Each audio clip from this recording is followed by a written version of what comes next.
दोस्तों, घर में बेटा पैदा होता है और जब घर में बेटा पैदा होता है तो माता पिता बहुत खुश होते हैं और कहते हैं कि हमारे बेटा पैदा हुआ है और आसपास के लोगों को मिठाइयाँ बांटते हैं। घर में खुशी का माहौल होता है और धीरे धीरे बेटा बड़ा होता जाता है। और जब अच्छे तरीके से बेटे की परवरिश करते हैं दोनों माता पिता, और फिर वो बेटा बड़ा होकर अपने ही माता-पिता की हत्या कर देता है और उनकी लाश को नदी में बहा देता है ताकि मछलियाँ और कीड़े-मकोड़े उनकी लाश को खा जाएँ और किसी को पता ना चले। और दोस्तों, किसी तरह से पुलिस को पता चल जाती है और जब पुलिस छानबीन करती है तो खुलासा करती है, तो सब हैरान हो जाते हैं कि आखिर जिस बेटे को इतने अच्छे तरीके से पाला-पोसा, उसकी परवरिश की और उसी बेटे ने अपने माता-पिता की हत्या कर दी, वो भी इतने बेरहमी के साथ। तो दोस्तों, जानते हैं आज की इस कहानी को इस वीडियो के माध्यम से पूरा शुरू से आखिर तक कि आखिर उस बेटे ने अपने माता-पिता की हत्या क्यों की और कैसे की। तो दोस्तों, कहानी में आगे बढ़ने से पहले अगर आप चैनल पर पहली बार हैं, चैनल को सब्सक्राइब करें, वीडियो को लाइक करें, शेयर करें और कमेंट करें। बेल आइकन ज़रूर दबाएं जिससे कि मेरे आने वाली हर एक वीडियो आप तक पहुंच सके और आप क्राइम से रूबरू हो सकें। तो दोस्तों, चलते हैं, जानते हैं शुरू से आखिर तक पूरी घटना को हर बार की तरह। नमस्कार दोस्तों, मैं अनुज आज आपके लिए जो एक कहानी, ये घटना लेकर आया हूँ, ये है उत्तर प्रदेश का जिला जौनपुर है और वहीं का अमरपुर एक गांव लगता है। दोस्तों, उस गांव में श्याम बहादुर नाम का एक व्यक्ति रहता है और उसकी पत्नी होती है बबीता।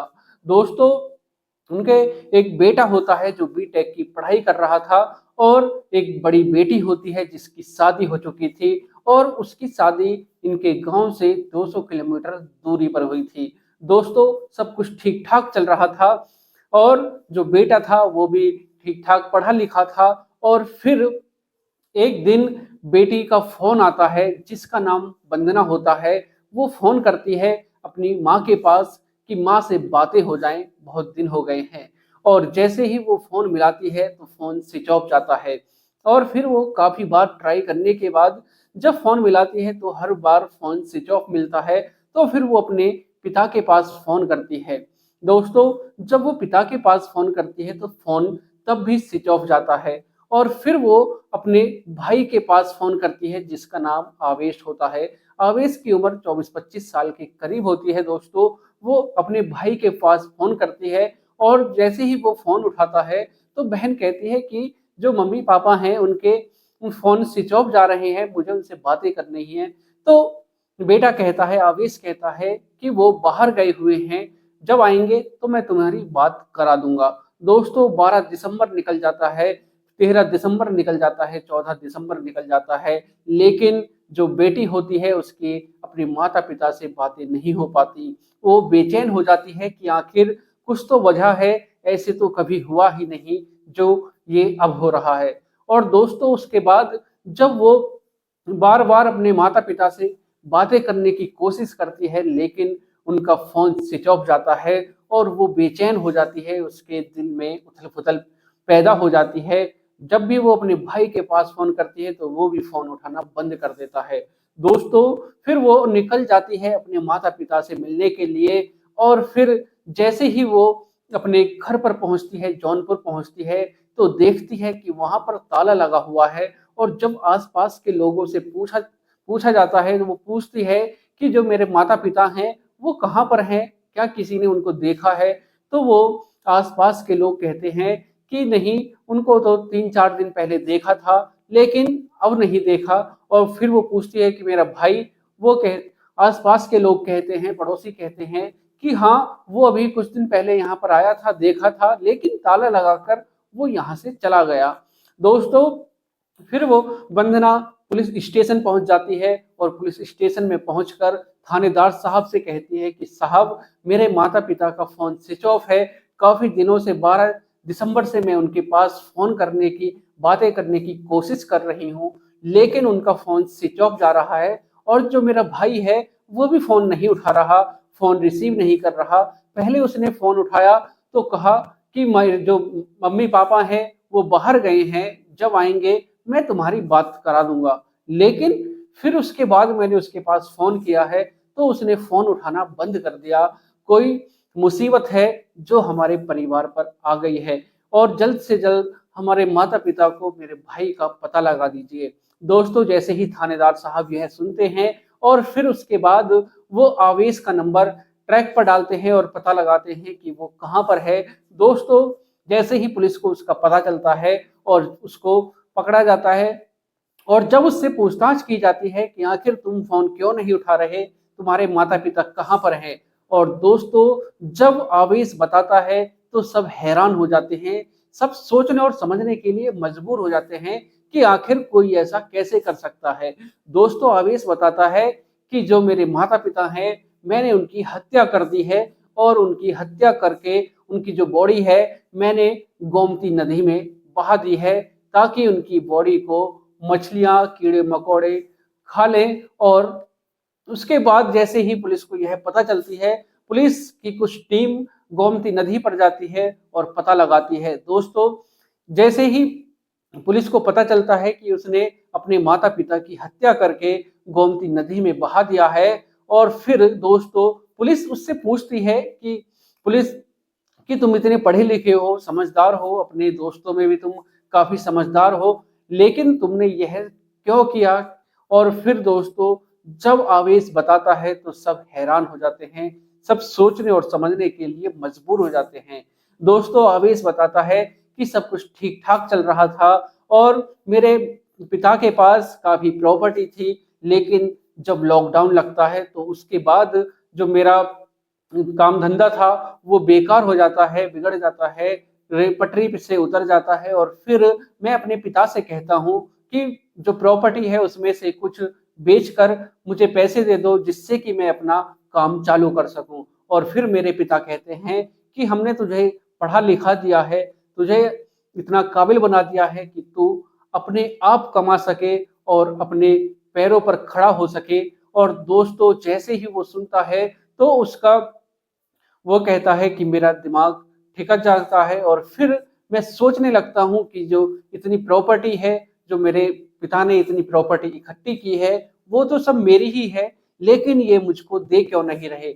और फिर दोस्तों वो सोचने लगता है कि अगर ये प्रॉपर्टी मुझको नहीं देंगे तो जो आधी प्रॉपर्टी इसमें से ये बहन को दे देंगे, और क्या पता किसी रिश्तेदारों को भी दे दें, जो मेरी माँ है वो अपनी बहनों को दे दे।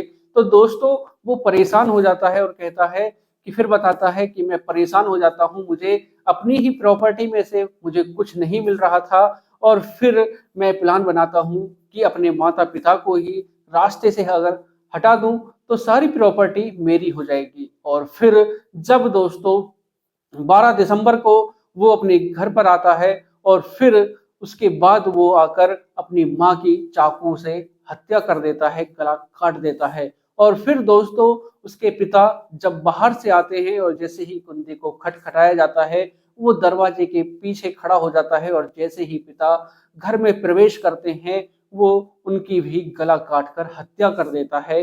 और जब उनकी हत्या की जा रही थी दोस्तों, तभी जो बहन होती है वंदना, उसका फोन आ जाता है। दोस्तों, बहन जब माता पिता की हत्या की जा रही थी, बहन का फोन आ जाता है, बहन का जो दिल था वो घबरा जाता है, उसको महसूस हो जाता है कि आखिर कोई ना कोई परेशानी है। दोस्तों उसके बाद वो 2 बोरियां लेकर आता है, और दोनों डेड बॉडी को वो बोरियों के अंदर भरता है, और अंदर डालने के बाद अपनी बाइक पर रखता है, और फिर गोमती नदी में उनको बहा देता है। दोस्तों 12 दिसंबर की रात को ही वो एक एक करके दोनों बोरियों को, दोनों जो बोरी होती है उनको गोमती नदी में बहा देता है, और सोचता है कि सुबह तक जो मछलियां हैं, जानवर हैं, वो उनको खा लेंगे और किसी को कुछ पता भी नहीं चलेगा। और दोस्तों जब उनको नदी में बहाकर वो अपने घर पर आराम से लेट जाता है, आराम से आराम करने लगता है, और फिर सोचने लगता है दोस्तों कि मैंने अपनी माता पिता की हत्या कर दी है।